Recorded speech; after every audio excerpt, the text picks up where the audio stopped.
I now call Madame Triss from France. Merci, Monsieur le Président.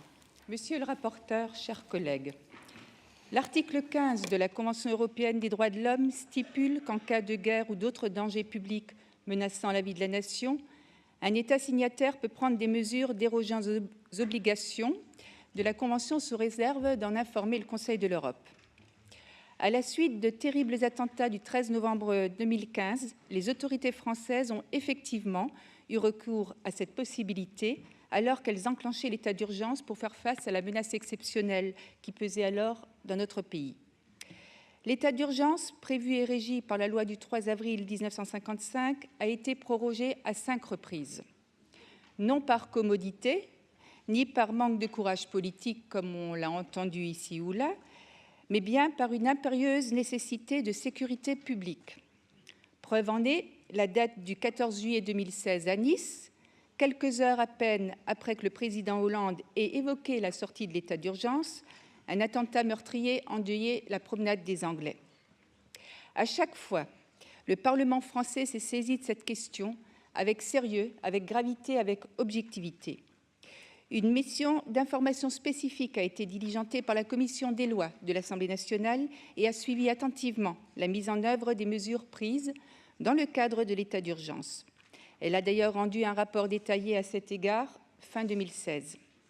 De même, le Conseil constitutionnel et le Conseil d'État, les plus hautes juridictions du pays, ont exercé un contrôle vigilant pendant toute cette période jusqu'à l'expiration de l'état d'urgence le 1er novembre dernier.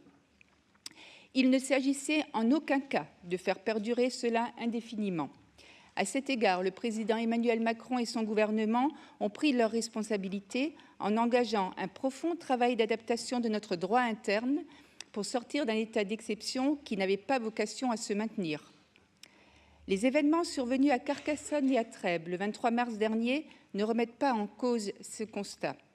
Ils mettent simplement en exergue que les choix faits ont été courageux face à une menace qui reste durable et parfois difficilement anticipable. La loi du 30 octobre 2017, qui renforce la sécurité intérieure et la lutte contre le terrorisme, contrairement à ce qui a déjà été hâtivement affirmé, n'est pas un copier-coller du régime de l'état d'urgence dans le droit commun. Elle a prévu des moyens d'action nouveaux et adaptés sous le contrôle juridictionnel pour les pouvoirs publics français. Elle a aussi permis le retour plein et entier de la France dans le régime de la Convention européenne des droits de l'homme. Je tiens à remercier notre rapporteur, M. Raphaël Comte, pour la qualité de son travail. Sur l'essentiel, je souscris aux constats et aux souhaits qu'il a formulés dans son rapport. Je crois pouvoir dire que les autorités françaises elles-mêmes accorderont la plus grande attention à la résolution examinée ce matin par notre Assemblée. Je vous remercie. Thank you, Madame Triss.